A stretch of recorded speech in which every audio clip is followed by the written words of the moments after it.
তার হাতে ২ টা মোবাইল ছিল। ২ টা মোবাইল দিয়ে আমার মুখে, মাথায়-টাথায় আ অনেক হিট করা শুরু করলো কন্টিনিউয়াস।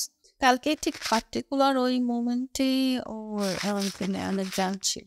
ড্রাঙ্ক হয়ে সে অ্যাবসোলিউটলি অমানুষের মতো হয়ে গেছে। ওর সাথে কোন রকম আমার ঝগড়াঝাটি হয়নি। আমরা ১ম এ আমাদের একটা বড় ভাইয়ের সাথে দেখা করতে গিয়েছিলাম বনানীতে। তো ওখানে সে অনেক রকম সিন ক্রিয়েট করে ফেলছে। তারপরে আমরা আতিফ হাসান ভাইকে তো চিনেন। বাংলাদেশের বড় একজন ডাইরেক্টর। উনার জন্মদিন ছিল। উত্তরাতে গিয়েছিলাম উনার জন্মদিন সেলিব্রেট করার জন্য। ওখানে যেয়েও আমার অনেক সিন ক্রিয়েট করে ফেলছে। অনেক মিডিয়া পারসন এবং অনেক লোকজনের সামনে পাবলিকলি। তো তারপরে সে বাসায় এসে সে আবারও বলছে সে মদ খেতে যাবে। তো আমি তখন বুঝতেছিলাম যে সে ড্রাঙ্ক। তো আমি ওকে অ্যাকম্পানি করতে চাইছি যে ও কোথায় যাচ্ছে। কারণ আপনারা দেখেছেন যে ওকে সবসময় অ্যাকম্পানি করি। তো গাড়িতে ওঠার পরেই ওর হঠাৎ করে কি মনে হলো, মনে হওয়ার পরে সে আমি নরমালি ছিলাম সেও মানে ড্রাঙ্ক 5 এরকম হয়েছিল। আমার হয়তো কোনো একটা কিছু বলল। ওর বন্ধুকে নিয়ে কথা ছিল। ওর বন্ধুদের আ নিয়ে মদ খেতে যাওয়ার কথা ছিল। এরকম একটা সিচুয়েশন। তো আমি গাড়িতে উঠতেই ও বলছে যে, "তুমি নিশ্চয়ই মানা করে দিয়েছ। নাহলে ওরা তো আমার বাসার সামনে থাকার কথা।"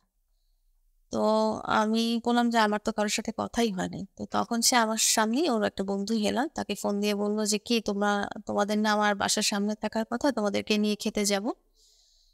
তখন ওই ছেলেটা বলল যে, "লায়লার ভয়ে বাসায় সামনে আসি নাই।" এই কথাটা বলার পরেই সে রেগে যেয়ে একদম মোবাইল তার হাতে ২ টা মোবাইল ছিল। ২ টা মোবাইল দিয়ে আমার মুখে, মাথায়-টাথায় আ অনেক হিট করা শুরু করলো কন্টিনিউয়াস। তারপর চুল-টুল ধরে মুঠি করে চুল ছিঁড়ে ফেললো। ফেলার পরে গাড়ি সে জোরে টান দিয়ে বের হয়ে গেল। তো তখন দেখা গেল যে রাস্তার মাথায় ওর ২ টা বন্ধু জুবাদ আর হেলাল ওখানে দাঁড়িয়ে ছিল।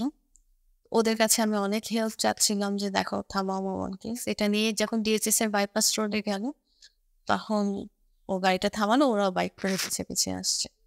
তো আসার পরে আমি ওখানেও সেই একদম এলোপাথারি মারছে ওই ছেলেদেরকে আমি বলছিলাম যে, "দেখো ওকে একটু থামাও।" কারণ ওরা তো বন্ধু। আর ওরা ছেলে মানুষ, ওরা তো আর হিট হয় নাই। ওরা তো ২ টা মানুষ ইচ্ছা করলে ওকে থামাইতে পারত বা ও ড্রাঙ্ক ছিল ওকে বকা দিয়ে বলতে পারত, "থাম না এটা সেটা।" ওরা ধীরে দাঁড়ায় দেখতেছে। তো তারপরে আমি এই ছেলেটাকে বললাম যে, "তুমি এই কথাটা কেন বললা যে আমার ভয়ে তুমি বাসায় আসো নাই? তুমি তো সারাদিন তোমরা ২ জন তো সারাদিন আমার বাসায় পড়েই থাকো। এই কথাটা কেন বললা?" বললো, "আমি তো মজা করছি আমার কাছে।" এবং ওর কথা হচ্ছে যে তার একটা বাড়ি লাগবে ৫০-৬০ কোটি টাকা।